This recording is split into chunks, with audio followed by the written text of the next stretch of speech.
today, and I got a master's degree in toxicology. And I worked for the government here for the Department of Health for 30 years. I retired 2 years ago. And throughout my stay in Baton Rouge for almost 35 years, I have been involved with my people, with the Islamic Center, with my society, and I find joy in helping. In the Muslims in Baton Rouge, believe it or not, we have a good number of Muslims.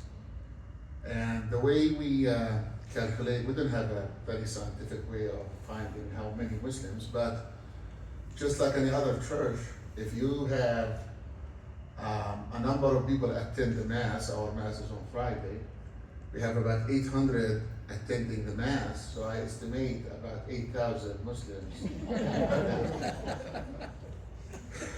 I guess that goes for every place of worship. So anyway, right now I am the chairman of the board and the president of the Islamic Center of Baton Rouge, and this is a volunteer position. I have served at different capacities as a part-time imam, janitor, cleaning, making food, doing whatever it takes, and I enjoyed every bit of it. Our people really, when they have issues, they don't ask who is there, they just call me. They assume that I am ready for them day or night. If they have problems with their spouses, or if they have in sad times of death, I took this, and again, I really enjoy every bit of it. And today I'm here to talk to people who as a person who served my people, my community. It is in our interest to reach out always to our neighbors, to our people who are citizens and residents of the town. And I found always that I can easily connect with people of faith, and I find common grounds with them. I never had a problem. I had a kind of a church group, and I worked for the Department of Environmental Quality for 30 years, and we had people with different denominations. We would sit, we find common things. We all love God, they want to serve God. We may do it different ways, but definitely that one thing, serving God, united us and made us like each other. I'd like to say that too. So today, the purpose of this introduction, first of all, I thank the administration, I thank John and his administration for allowing me to come, inviting me, and also I thank every one of you for giving a chance to a person and to people who see things or worship God different to present themselves. Because our biggest problem is ignorance. Ignorance is when you don't know your neighbor, you don't know what he thinks. You might fall for somebody who gives you bad information, misinformation. And throughout my 35 years in Baton Rouge, I have made a lot of friends. My neighbors know me. In my work, they learned how I pray, and they really respect that. And my neighbors in times that were hard, that they thought Muslims has been kind of in trouble, they would come and say, Emad, how can we help? I live off Jefferson Highway, close to Baton. I lived there for 30 years. So going back, so that's how I am. We just have the same worries like everybody has, raising our children, making sure that we have food on the table, making sure we live peacefully with our neighbors and our co-workers, and make ends meet every day. Among us, we have people who are very religious, half religious, non-religious, people who call themselves Muslims, but they don't practice Islam. Just like this, like every other faith, And we're no different. We're really no different. We're the same people like everybody. And what you see here is calligraphy. It says, Bismillah ar-Rahman ar-Rahim. In English it says, in the name of God, the most merciful, the most gracious. This is what we start every action. Muslim, every action he does, start with this, with Bismillah, in the name of God. Whether it is personal, collective, a group, we start, you will find that every person will start, because that's what it is. If you go on something and you don't need the help of God, it's not gonna go well. So that's how we feel about it. So we go into talk about a few things that we practice here. I'm gonna go fast, so I have 20 minutes. I don't want to exceed it, and I would rather leave time for if anybody have a specific question rather than giving you a lecture in Islam.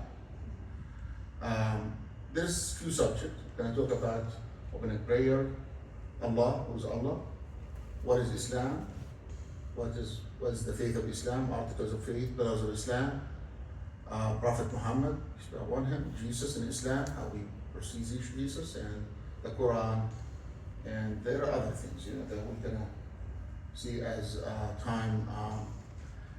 What you see on the screen here is the first page of our holy book, the Quran.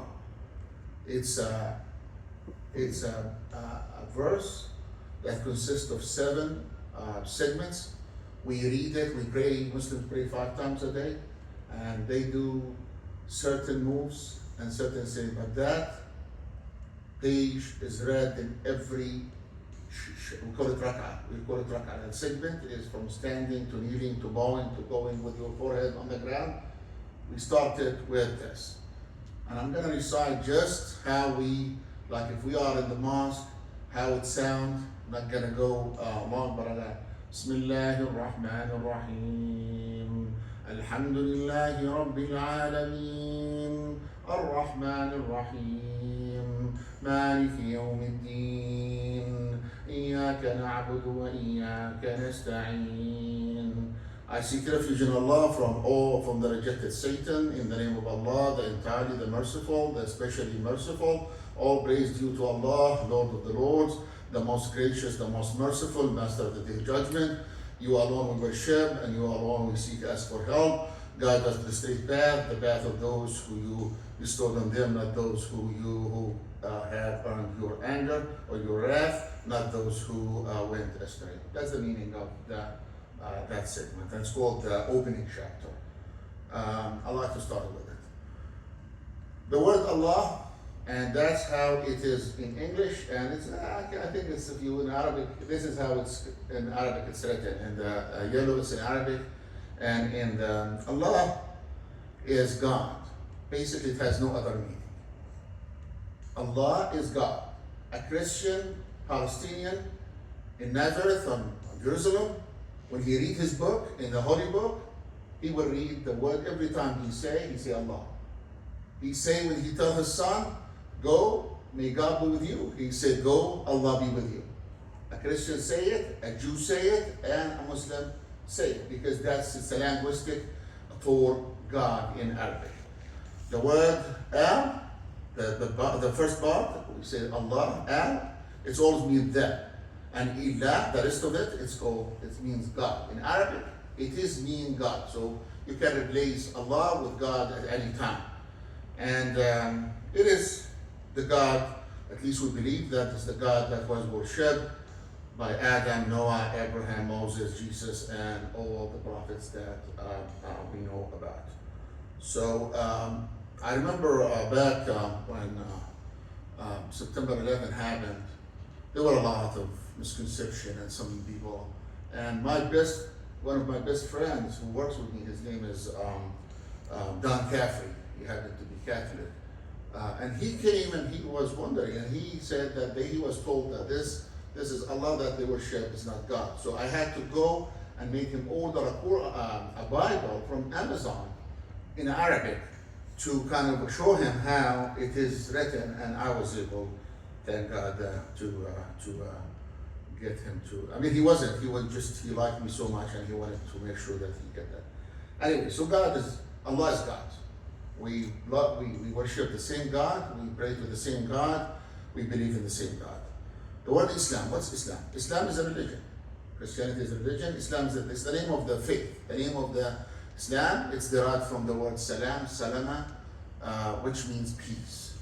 The word Islam is derived from an Arabic word that means peace, and it is to submit to God, to submit to Allah freely, fully, obediently, voluntarily, sincerely, and with piety. That's what we believe in Islam. The word Muslim, anybody who's Muslim, the one who follows the faith of Islam is a Muslim. And we believe that this religion of Islam is not an invention. It is the word of God that came through all these prophets. Adam, Abraham, Noah, Moses, Mary, Jesus, all of these people believed in God in the same way that we believe in God. So we believe all of them submit to God, and they, in our understanding, we understand all of them are Muslims. A Muslim has to believe in certain things. This is what I'm going to say is called 6 articles of faith. A Muslim has to believe in them. He believes in God, Allah. He has to believe in angels, that there's angels that are chosen by God to do certain tasks and certain things. He has to believe in holy books that was revealed from God. Those not only the book of Islam, the Quran, no, but the Torah, the Old Testament, the New Testament. If a Muslim does not believe that those books that was revealed from God, he violates his articles of faith. And the messengers, all the messengers are sent by God for a reason. Some of them were sent to a specific group, some of them were sent to a bigger group, but we believe all these messengers are messengers of God, and they're to be respected and held at a high position. And to believe in their judgment, that one day we're going to face a day that this day will all belong, come back to God, that will answer to what we have done in this life. We believe this life is a time of work and test, and we do right and wrong, we choose our choices, and at the end we'll stand and have to answer for this on that day. We will be resurrected. Everybody will die, and we'll go into a phase, and finally will come. And we believe in the destiny. That destiny, whether it is good or bad, that's from God. That God knows what can happen to us, and everyone has some things that was distant for him from God. He things in life, some things that he might choose, but there are a lot of things that he has to believe that even when he chose, his choice was known by God before even he was born. And the 6, again, one by one, is Allah, believe in one God and his limitless power. And for the angels, I said that, the major angels like Gabriel, Michael, like we believe that every one of them has certain tasks. Like Gabriel is the one who carry the message and bring it to the prophets. And every one of them has certain tasks. Again, we said about the holy books, the Gospel, Psalm, the Quran, all of them we hold them high. Although we follow the book of Quran, but that does not make that we credit any other book. And the messengers say that even the day of judgment, that we will go, everyone will, and the destiny, I talked about that, I think I went ahead of myself. And also these are 6 articles. So we say the 6 articles, and we have 5 pillars. 5 pillars of faith that the Muslim, the belief is something you believe in. Those are the articles that is something you don't practice it. It's you believe in. It's something inside of you. But the pillars is something that is part of your daily life. You do it and you're responsible for it. There are 5 of them, from believing in God or declaring that, and the prayer and charity and fasting and pilgrimage. We'll kind of elaborate. The first one is the proclamation of faith. We call it Shahada. Shahada basically, it comes when somebody is born in a Muslim family, he's automatically become Muslim. If somebody come in the faith, he has to kind of declare that he believes in this, that and he doesn't have to do it to somebody with a higher authority or anything. So he has declared that there is no God worthy of worship except Allah, except God, the one God, and that Prophet Muhammad, peace be upon him, is his final prophet. and at the same time believe in everything that happened before, all the prophets, all the messages, all the books, they still part of his faith. We do five time daily prayer in Baton Rouge, in Palestine, in Saudi Arabia, everywhere people do those 5 time daily prayers. We do we start the day at around 6 o'clock in the morning, and we have one at noon or around noon. We have one is like in between. It's about 3:30 or 4. One when dawn, like at dark time, and one at 7:30 when it's like 2 hours past that. 5 daily prayers. Muslim is encouraged to do the prayer in the mosque, in congregation. In Baton Rouge here, we have a good number of people. We have about 50 people who are consistent. They come to like the morning prayers and the evening prayers. But that's not a must. If somebody wants to pray at home, they can pray at home. Women specifically, they are exempt from going to the mosque in the daily prayers just because of their kids, their business. Also that they require to do certain things and cover, so they might be comfortable in their houses. But men can go to the mosque. The one prayer is a must for the men to attend is the Friday congregation. It's not an option. Every Muslim has, if you want to follow his faith, has to do. It's 1 o'clock every Friday. Sometimes it varies, but that was like a congregation for the entire community with a big message. And as I told you, only 10% of our population come to the mass. We have a charity, call it Sadaqah or Zakah. The charity is 2.5% of the excess of your wealth. So that has nothing to do with the taxes, has nothing to do, this is something from you. And this is the minimum, this is obligation. So you come at the end of the day at certain time, you go, for example, January, the day is not the 30th of January. Every 30th of January I come, I make my calculation, I find that my house is not, that I live in is not included, my 5 cars that I use are not included, my mansion, that vacation home is not included. But after all of that, I find that I have a sum of 100,000 still after all of that. That 100,000 you need to pay 2,500, 2.5% on it. That goes specifically for categories that are not to build a mosque, it is mainly for those needy and they are in need, so people can feel they are lifted. That's what it is. Then as a voluntary charity, you can do as much as you want. Nobody is, if you do or you not do, no, it's no problem. And we do 1 month of the year. It's coming in this time. It's going to start in March 1st. We do fasting.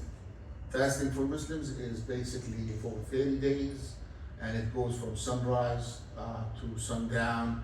We eat a meal in the morning, and it goes without food and drink the whole day. No drinking, no water, no smoking, and also spouses, they refrain from having relations during the fasting. That also provoke the fasting. And at the end of the day, we kind of have a feast. The family sometimes invite each other. We have a tradition in the Islamic Center of Baton Rouge. We do break fasting for the community. Like we usually have about 200, 300 people come, and we make a special arrangement to invite friends also. We give them like introduction and let them know us and what have you. That's for the fasting. It's going to start this year in March 1st, and it ends because it follows the lunar calendar. It's not that, and that's not make everyone who doesn't fast is not Muslim. If you are a child that you cannot bear the fasting, you're not supposed to fast. A pregnant woman or nursing woman, actually they're encouraged not to fast. A menstruating lady that is a period, she shouldn't be fasting. And anybody with an illness, he shouldn't be fasting. And the traveler, is exempt temporarily until his travel finish. He can make up the day when he's at his house. So some of those, like the pregnant lady or the ministering women or somebody with illness, it's a temporary exemption that they can do it. The children until they can do it. If somebody with a terminal sickness or he has sickness of life or for life, he's exempt also. He doesn't have to redo it or do it again. Okay. And finally, that's the fifth, pilgrimage to Mecca. Mecca is in Saudi Arabia. It's we believe that place commemorate the story of Prophet Abraham and his wife, and when he ordered to depart his wife and his kid, and finally to sacrifice his son. We believe that's where it started, and we commemorate that. It has nothing to do with our Prophet Muhammad or this, but it is a story of the Prophet Abraham and his sacrifice and his obedience to God. And a Muslim is required to do it if he is physically and financially capable. He will do it once in a lifetime. But if he is physically or financially incapable, because it's a big threat, he's not. Prophet Muhammad, peace be upon him, is our messenger, our prophet, our the one who this religion came through him. We believe that this religion, the way it came, it was revealed through the angel Gabriel to Prophet Muhammad. And we believe that Muhammad is descendant of Prophet Abraham. He was a normal person, he was an orphan, he was raised by his grandfather and then by his uncle, and he was known to be one of the best people even before he kind of declared his prophethood at the age of 40, but he was known in Mecca and around that area for his trustworthiness and for being good character. And we Muslims believe that he is the last prophet that was revealed or that come to this mankind altogether. Okay, this slide is talk about how we perceive Jesus. We don't believe Jesus is God. We believe that Jesus is one of the most important messengers and prophets of God. And we believe this in these two verses from our Quran. It on the that was said. We believe that was said by Jesus. He said, "Worship God, worship Allah, my Lord and your Lord." Another verse, he said, "Verily, I am a slave of Allah. He has given me the scripture and made me a prophet." This is our belief and how we see. We have a whole chapter in the Quran dedicated for the miraculous birth of Jesus. For his mom, the name of the chapter is Mary. That's the name of, and we believe that he was of his miraculous birth and that he had spoken in the cradle. And we believe in his miracles of healing the leper, raising some of the dead with the will of God, and other miracles, among other miracles. Quran is the book of Muslims. We believe that it's the final direct word from God that was revealed to the mankind. We believe that it was revealed by Gabriel to Prophet Muhammad. It didn't come in one time. It was over 23 years. The Quran is written in Arabic. The original text is in Arabic, and it is memorized by definitely millions of people. People who don't speak Arabic, they can read translation of the Quran, but still, in the prayers, when they do the 5 daily prayers, they have to read they have to memorize small chapters and read them to. We believe that it is the word that hasn't been altered since that day till today. We live really, Muslims live by Islam. Islam is not something that you go to church, to mosque, and read and pray and go home and forget about. Islam is more involved in daily life. We have directions from the Quran, from the sayings and doings of the Prophet that shows you how to do in everything. In everything. Family relation, marital relations, with business, with transactions, everything.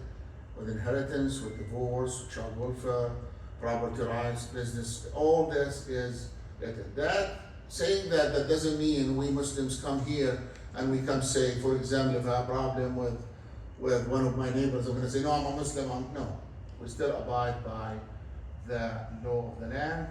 If I can practice something, I try to practice it with my people, with my neighbors, there are things that I do that I find that even people who are non-Muslims, they like it. And it is not, So what I'm saying is that has nothing to do with we here live like everybody else under the law, and if the law contradicts with our principles, I mean, if you don't like it, you can go find you. That's how I tell myself, I mean, at the end, that's how things go. And there is nothing in our religion that say you have to kind of do things against the system that you live in. If the system that you live, there are some basic things, and thank God that being in America, it protects the civil rights and the religious rights of everyone. So that's the only one thing that make a Muslim cannot live here. Other than that, everything is good in there. These are some common phrases that I just put in there. I mentioned to you that we say Bismillah. We work the way that Allah, like He says, like for example, like when somebody says Salaam Alaikum, peace be upon you. Alaykum Salam, Allah Ma'af, Insha'Allah. They use the word Insha'Allah, if God will. Alhamdulillah, thank to God. Allahu Akbar, God's great. When you see something that you really is amazed by it, God's great. And there's a word, if somebody came across the word hadith and sunnah, the sunnah of the hadith is the sayings and doings of the Prophet Muhammad. If you need more information, really in town here we have Islamic Center of Baton Rouge, 285 East Airport. It's open like every other church. You can walk, we speak English in our mosque. We don't speak in any other language. The majority of our people, they don't even, can't communicate in Arabic because the congregation that we have has people from all over the world. Maybe we have a large number, maybe more percentage of immigrants, but also we have people who right now, a lot of people that were born here, they came to Islam a different way. We have white, we have black, we have Chinese, we have Arab, we have all kinds of people. And by saying that, I will finish with something. Sometimes there are some misconception that people confuse the word Arab with a Muslim. Arab is a person who speaks Arabic, like myself. I'm an Arab. An Arab could be a Muslim, could be a Jew, could be a Christian. I have friends. As a matter of fact, we have an activity in the mosque the other day, and the main presenter was a Palestinian Christian who lost some of his family members in that war. And so Arab has nothing to do. Yes, there's many Muslims who are Arab. It happened that the Quran came in their language, so they have big things on it. But there are more. The Arab constitute less than 10% of the Muslims. There are 90% of the Muslims are non-Arabs. Just to kind of give you something, like the whole entire Arabs are about 120 million, 130 million. Indonesia by itself, Indonesia is 200 million, and 90% of them are Muslims. So Arabs are not Muslims. And I'm saying it's not confusing. It could be an Arab and not Muslim, and you could be a Muslim and you're not Arab. So there are a couple of sites I put in there, whiteislam.org. This is not from Baton Rouge or us, but I thought it's a credible site. Quran.com, it just basically, if you go open the Quran.com, you will read the same text we read. They have translations, so people know what we say. That's it. If you have any questions, I will answer your questions sincerely and to the best of my ability. I am not, in our mosque, we have an imam, we call it imam. But in general, Muslims are not supposed to the relation is direct between you and God.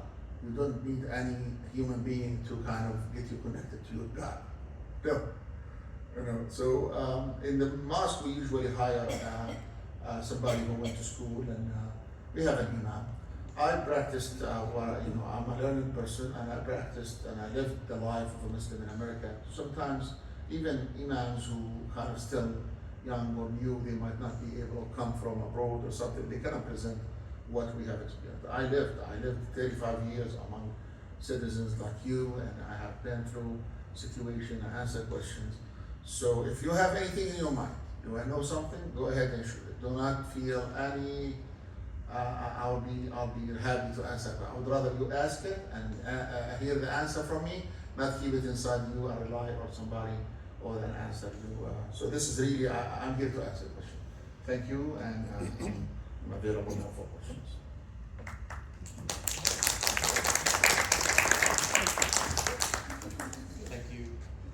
Thank you, Emad. And if you have a question that you want to ask, then raise your hand and I'll bring the microphone around to you. Just want to remind you, as I mentioned, I'm going to sit, if you don't mind. Please do. As I mentioned last week, the 3 rules for inter-religious dialogue are, first of all, to talk to a person that practices the faith, to learn about it, rather than somebody else. Second one is not to compare your best to their worst.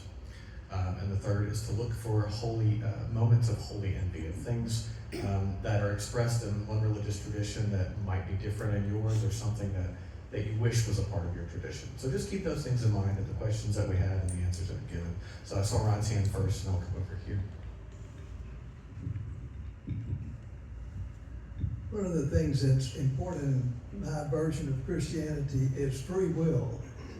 So I would like to know a little bit about free will in Islam. Good. That's a good question. Think of that issue. We believe that everything is destined by God. Your life, your provisions, your marriage, your relations, your sins, your good deeds are known and recorded before you were born. This is a big circle. This is a magnificent God who's unique and bigger than anything, and no matter how much computers and AI they invent, he has everything controlled and made. Now, within that circle, there are small circles. What's your name, brother? Ron. Yeah, you're Ron, I'm Emad. Every one of us has a circle in there. That circle, we have the free will to do whatever we want to do. Choose, make our choices. At the end, we will make what we choose. It's our choice, but that choice, it is destined and designed and made by God. But you have that choice to make it. You have the life to make your decisions and make mistakes and make good and repent and get forgiveness. But all of that does not go out of the big circle of the total destiny and total control of God. This is a very sensitive and very complicated issue that sometimes if people might kind of take it and go and say, okay, I agree with you, or I take it. But really, I believe that I have a choice to make. I can be here, meeting those good people and nice people, or I can be in the casino, gamble. The Muslims don't gamble. And drink and do whatever I want to do. I can, all this I can do it. It's my choice. But I know that at the end, God have the knowledge and have the capability to know that when I was born. That's exactly how we see it. We see that we have choice, but our choice is still known with the infinite knowledge of God. So if I understand you correctly, it's known by God, but it's not predestined by God. Is that? It is. It is predestined, but I'm telling you, the way I want to say it is, I have the choice to make, and I'm responsible for my choice. And my choice will after I die, will take me to stand before judgment and before a judge that is fair. He has given me the chance to choose. There is no contradiction between predestiny and me make a choice. The predestiny is the big circle. It's something that I can't imagine, I can understand it. It is only God. I have to be God to understand. I'm not God. He made me, He created me. Then He gave me a chance to, within my circle and my circle of my people, to make those choices.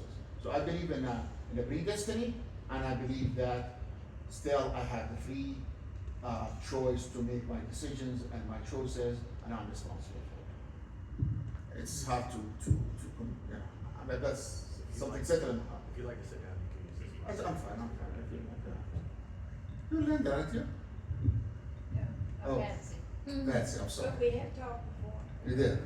Yeah. Do you have a question? I just want to maybe follow up on that question and just ask if you've seen anything in the New Testament or any of the Bible that coincides with that belief in the predestination. Did Christ say something that fits into that? I'm just wondering because, and I have to admit, I haven't done a lot of Bible reading myself, even though I own one, but I'm doing it now.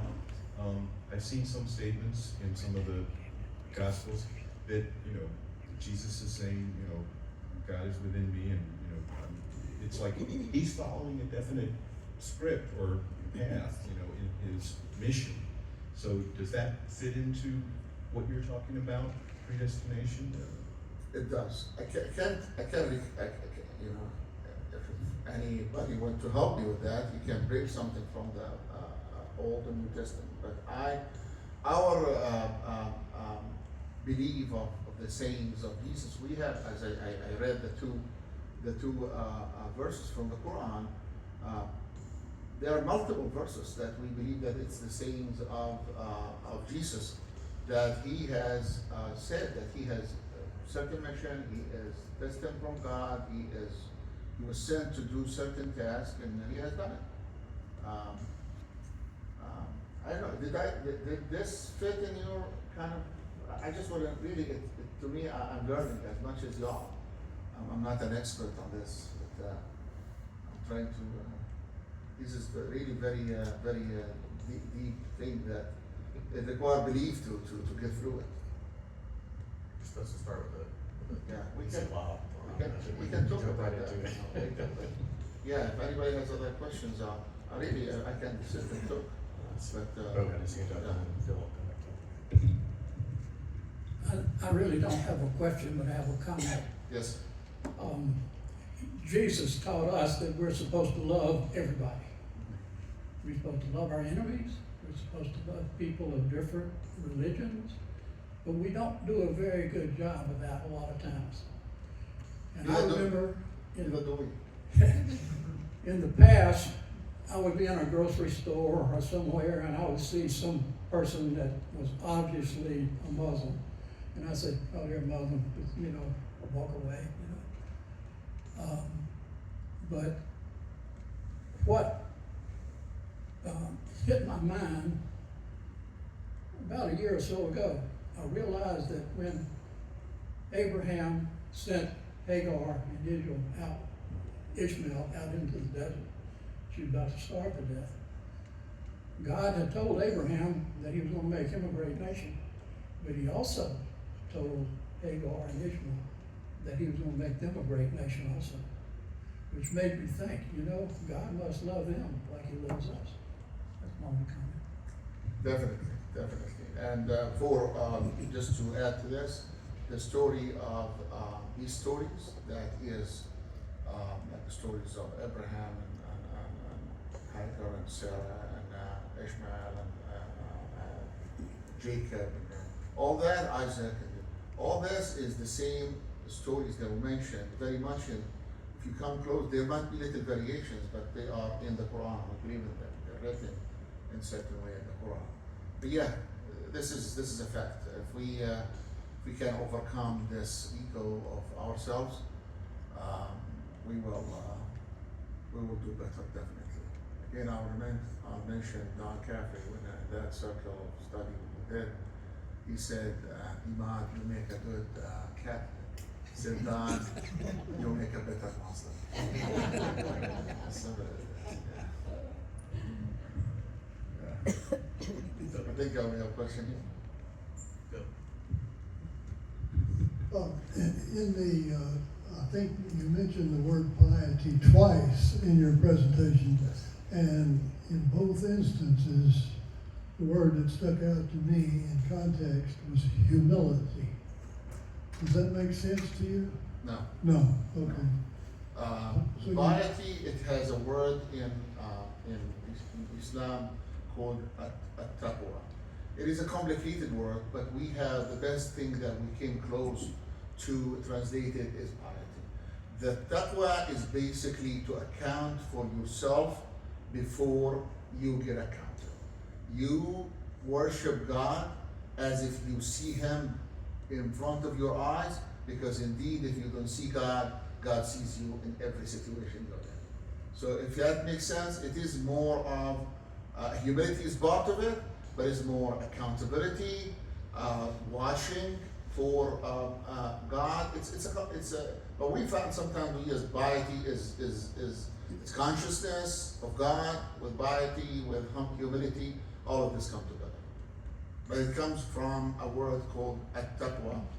Really, it's a inclusive word that includes multiple actions that a person has to do to be passed through this world and go in a good stand. Okay, your response takes me back to Ron's question. I think you have just spoken about choice, but with consequences of that choice. So if you don't have the humility to be pious, you're going to learn something when judgment comes. Yes, Okay. indeed.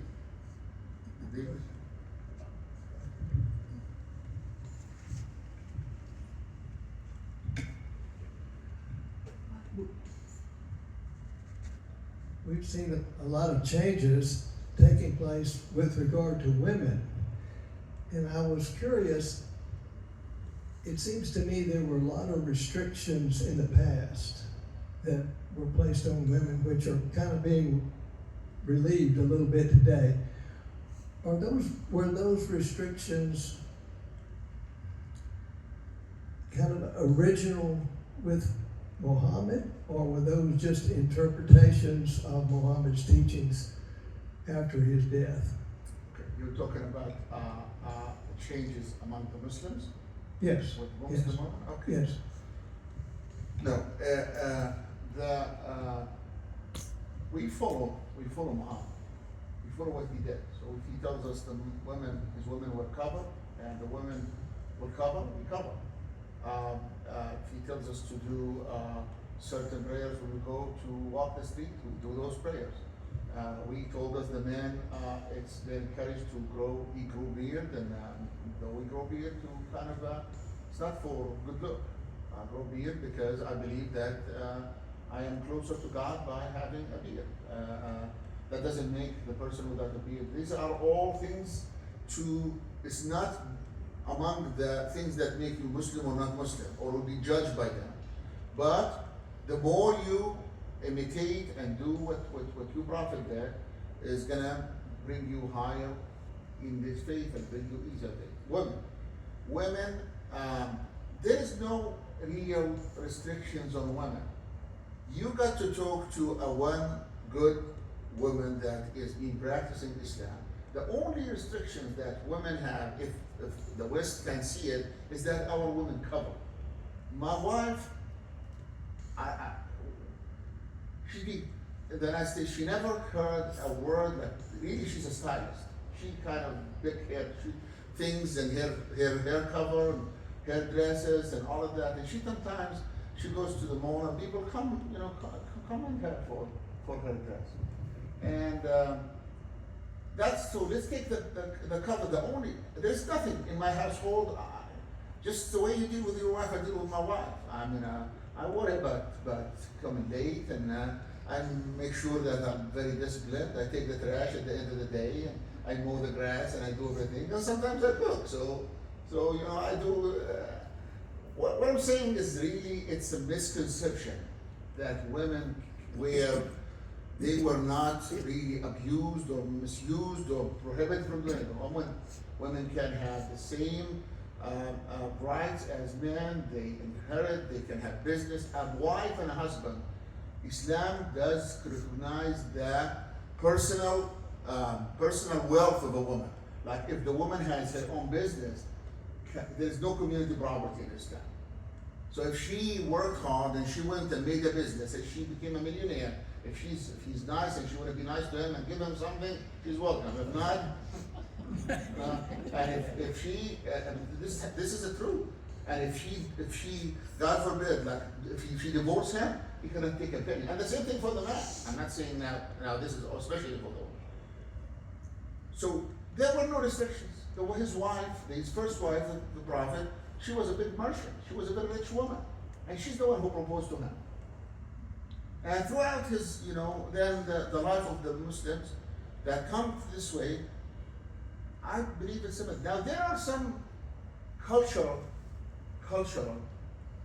habits that were combined with Islam. Like let's say, for example, an Arab, Saudi Arabia, for example, they have some restriction that they want to lock in their wives or whatever, so they have to take permission of the husband to go to the market or something like that, or if some place in Yemen or somewhere they married a girl when she's 14 or when she's 13. All this, you cannot judge and throw a blanket on all the Muslims. I grew up, like I'm now 62 years old. My father was, his family, my grandfather, all them, the women were going to work, they go into schools, they go out to the market and they buy, where I grew up. I'm talking about Palestine now. Now, there are some areas there, the woman has to be covered upside down and all that is true. Now, I'm just trying to say, in Islam, a woman has to wear modest clothing that does not reveal her body and show only her face and her hands. This is the only restrictions, and our women who believe in God and who are really religious, they accept that. And I once was with my wife, and it was hot, and we were in Louisiana. So a woman commented, she said, she was nice, but she was telling, my wife's name is Ibtisam, call her Sam. And she said, aren't you feeling hot with this, like with covers? And again, my wife really wear things like beautiful. So she said beautiful things to her. She said, you know what, I'm more comfortable than somebody who's exposed. Believe me, that's what she said. She said, I feel like when we do some activities, my wife and daughter, there are some people, Muslims, they do things that combine women and women. There are some of us non-religious. Like when on the marriage for my son, we wanted to make a separate. So the woman has their hall and their thing, and the groom and bride, they will go and sit and do things, but basically we limit that. So when I was asked, I said I wanted to be fair with my wife and my daughter, because if we do a mix, they have to dress fully. When they're with only women, they can wear gowns and dance and shake their bodies and do whatever they want to do, but they cannot do it in front of all the men. This is really how, it's just, I'm trying to tell you from my personal thing. When my friend, I know, you can go, I worked for 30 years, and I told everybody, I can't be with one of my female workers like out in a trip on a car like this. I like to take two women, that's fine with me. A man and two men, but I don't like that when my wife said, Emad, why do you do that?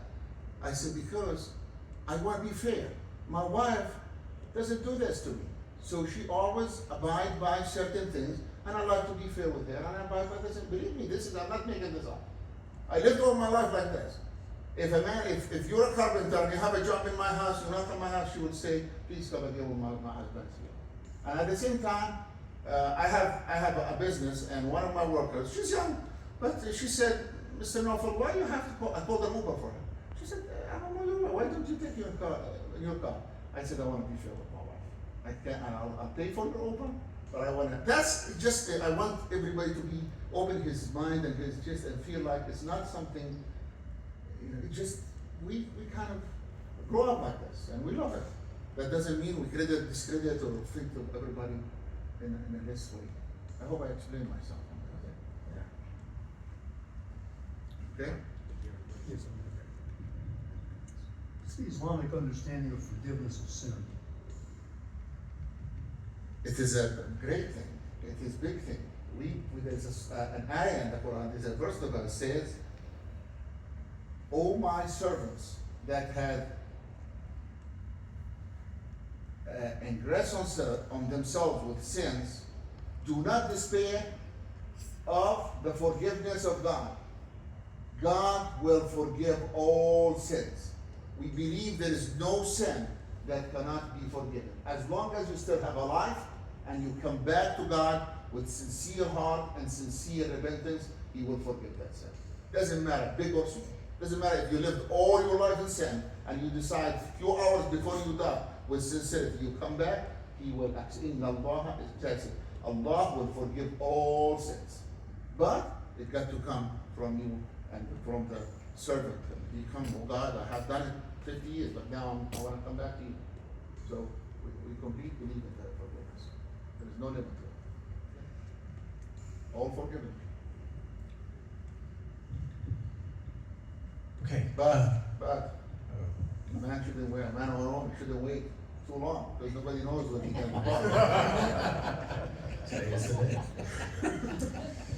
Well, we've got choir that's going to be starting next door, but Emad, if any of you have other questions that you want to sit and talk with them, I don't know how long you have, but and of course if there's more conversation that needs to happen, then we can have you back sometime. I appreciate it. Hope that you know that you are welcome here among us, and we thank you for giving us your time this evening. I do want to encourage you, he mentioned it, I mentioned it before also, during Ramadan, there's the opportunity that they have for you to go. You hear this information about Islam. You experience and observe prayers as they're finishing the day and break the fast with them. It is a wonderful event. I've been twice and plan to come again this year just for the fellowship and to experience it. So thank you, Emad, for taking your time this evening. Thank you all for being here and for asking such great questions. And again, if you're able, folks might have a couple of questions they want to ask afterwards. We'd love for you to stay and have a conversation. Okay. Appreciate it. And anytime, my information is with, I don't say this is called anything, but John, if you need to get and have a question, something come up, we can call, we can talk, and we'll answer. Thank you. That's nice of you to receive us, and you're very nice, and really, I enjoyed it with that as well, that hour. Thank you. Yes.